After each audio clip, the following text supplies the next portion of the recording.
except for the final. Yeah, except for the final.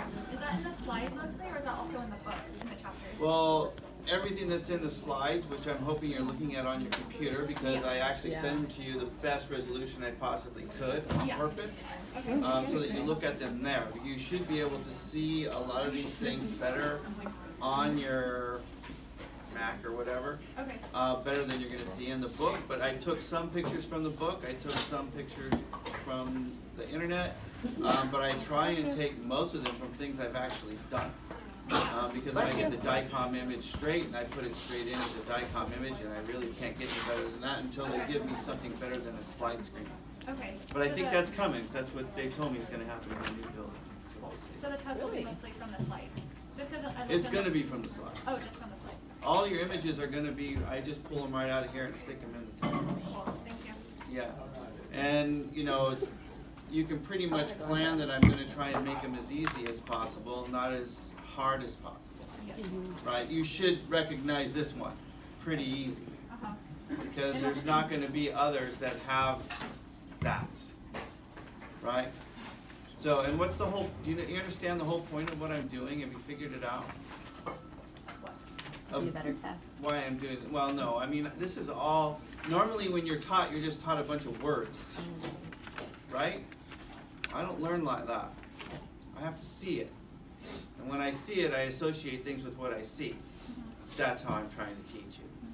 So when you see something, it should trigger consolidation, right?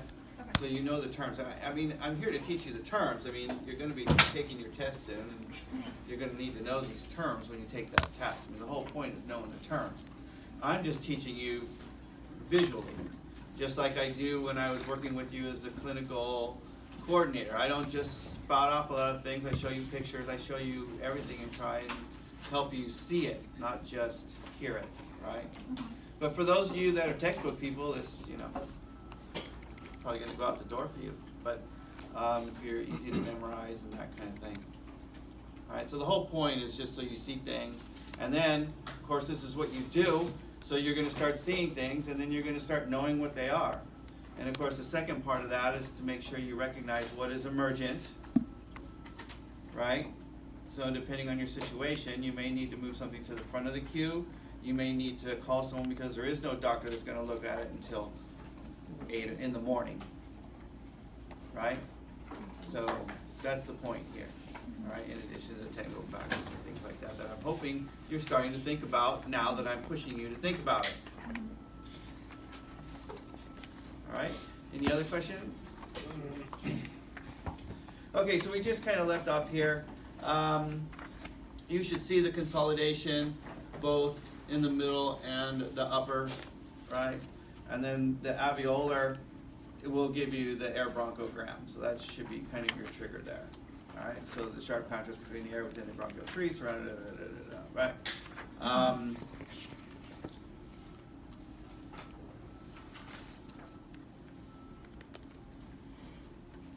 right, and this one's completely marked. I don't know what else to say. That's kind of where we left off. Everyone get it? There's bronchopneumonia, inflammation originating in the bronchioles, usually the terminal bronchioles. Minimally spreads to adjacent alveoli. Can be a staphylococcal infection, right? There's going to be patchy consolidation separated by air-filled tissue. Volume loss, right, because of the obstruction. Remember the picture I showed you that I'm hoping you're tying these things together with? Elevated diaphragm, atelectasis, if the airway is obstructed.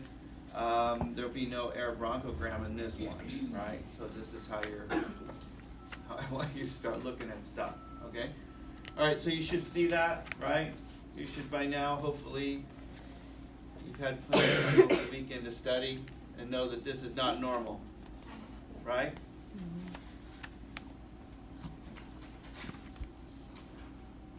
Everyone get that? Interstitial pneumonia, inflammatory process involving the walls of the alveoli and the supporting interstitial structures. The fibrous, connective tissue, usually caused by viral and myoplasmal infection. So basically, an infection, right? Usually bilateral patchy infiltrates. Shaggy heart sign. You see that? We talked about it in the very beginning when I said start at the top, work your way down. If you don't see the borders of the heart, that's what they're calling the shaggy heart sign. It's pretty clear in this picture. May have multiple nodular densities, may have linear pattern. Right, so the three of these are very different, right? They look very different, right? That's how I'm trying to present it to you. So you should be able to tell me the difference between the three, right? Aspiration pneumonia, we kind of talked about this already a little bit, right? Aspiration of foreign substance, usually stomach or esophageal contents, right? ET tube, we talked about that, remember? So it's going to produce an inflammatory response. Could be esophageal obstruction under anesthesia, right? This can happen. The trach, coma, and trauma.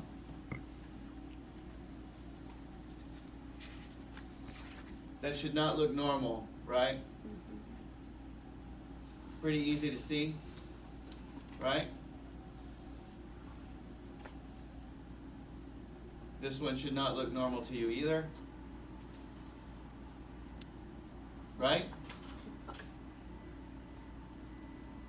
Now, I do have images out there that are outlining all the lobes of the lung on an X-ray, right? You've seen it? Yeah?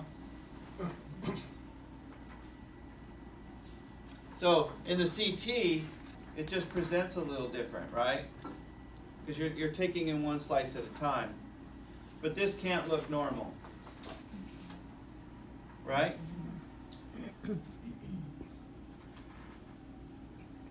So this is in the back because people can get this when they're, it's things, you know, the way I look at it, when you become weak, things come to attack you, right? And this is kind of how I look at this, right?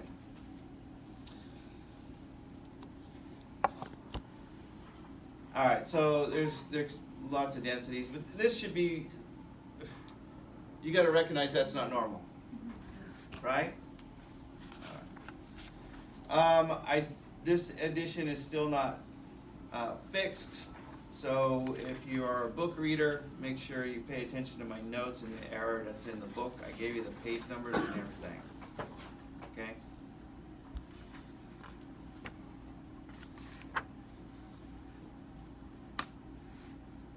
All right, so this is just helping with the book. I think I found it in the 5th edition or something like that, and it went to the 6th, it's the same thing. They contradict themselves in the text. So for these, I would just stay with my notes, okay, so you don't get confused.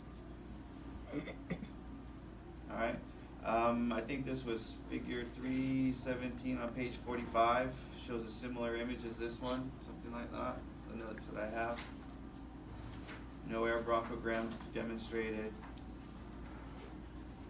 And in the summary it says with the air bronchogram, so be careful with that, all right?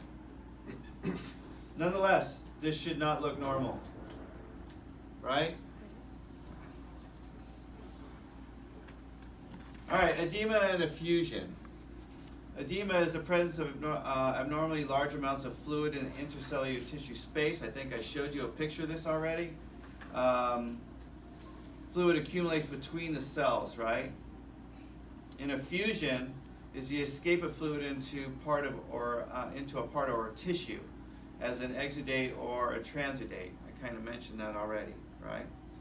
An exudate is the escape of fluid, cells, or cellular debris from the blood vessel into their deposition to another tissue, usually due to inflammation. Inflammation can occur from trauma or surgery.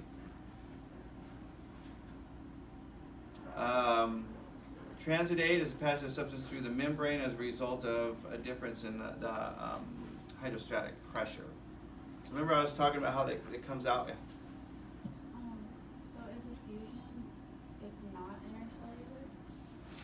Effusion is going to be, remember I said something that you can drain, right? So it's going to go into the pleural space. It's somewhere where they can stick a needle in and suck it out. When it's in between the cells, you can't suck it out. And that's how I remember the difference. If you could stick a needle in it, if you can't, that's kind of how I think of it, right? Because one's going into a space, right? And the other is staying inside the cells, like inside the skin. So if you get edema in the skin's going to swell, but you're not seeing a ball of fluid in there.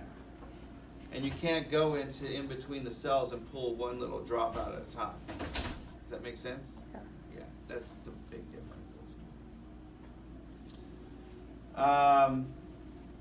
Pulmonary edema. This is caused by CHF, which we're going to talk about more later. The heart is not able to pump blood. I think I mentioned all this before a little bit. The blood backs up into the veins that take the blood through the lungs, right? And the pressure increases, and the fluid is pushed out into the air spaces, causing shortness of breath. That's the curly B lines, right? And all the thick markings going on. All right? And there's little arrows here that I put, so you can see those little straight lines for the curly B lines, right? Right? So whenever you see the curly B lines, you're thinking CHF, period, right? So as you're running your eyes through the image, if you see these little lines right here, it's CHF. Done, right? At some point you're going to need to know left and right, but for right now, that's what I want you to know, okay?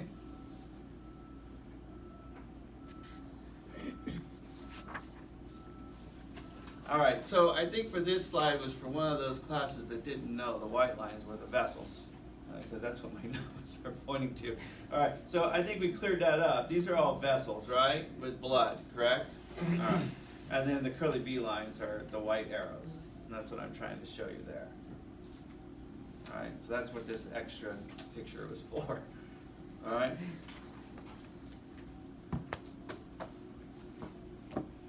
All right. Who knows SB?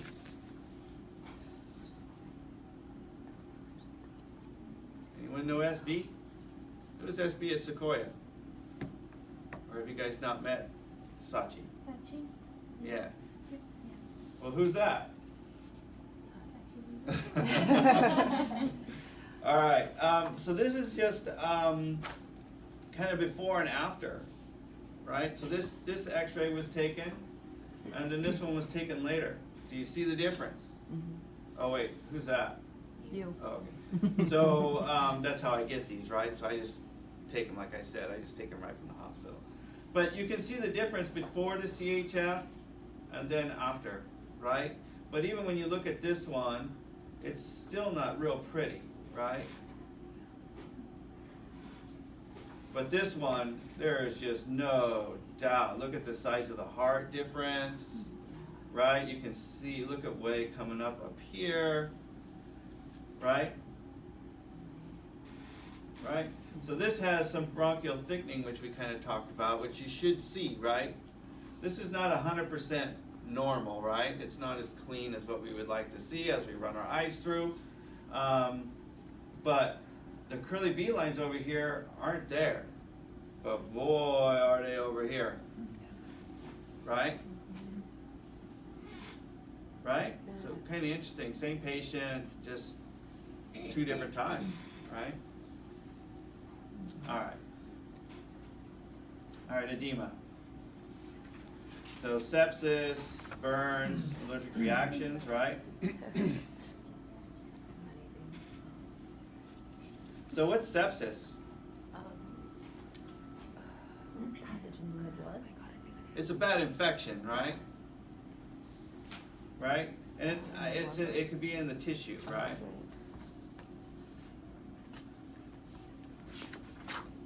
Right? So it can be from a wound, something, right? All right, so this is the little drawing that I found to help you with the effusion. Right? So this is what they're trying to show you is this up here is what normal would be, where this is the vessel walls, right? And all the good stuff flowing inside, right? right? So they're telling you transudate, hydrostatic pressure, or exudate is inflammatory, right? And in a transudate, this is what they're trying to tell you. The small debris is coming through the cell walls, right? Right? So they're talking about the heart and the pressure coming out, right? Down here is the exudate. Well, you can see that the spaces are bigger, so now the proteins are starting to come out, and the larger particles in the blood are starting to come out. Does that help? 'Cause I thought that was a wonderful picture. I took that from the internet. All right, I think it's a good picture. It really helps. Now, we don't know the difference when we x-ray which one it is, correct? I think I talked about that, right? They're going to do some kind of test to find out if it's protein rich or not, correct? And they, what is that called? Do you know what that's called when it's like in the lung? They want to go. Done usually with ultrasound, but can be done in CT. No. Thoracentesis. You heard of that? No? I've heard of it. The word. Yeah, you're going to see it because why do we need to know what a thoracentesis is? I mean, you're going to see it. You've already seen it, especially, I know the people at Sequoia have seen it because we do it all the time, and then you have to do a what? A chest x-ray after, right?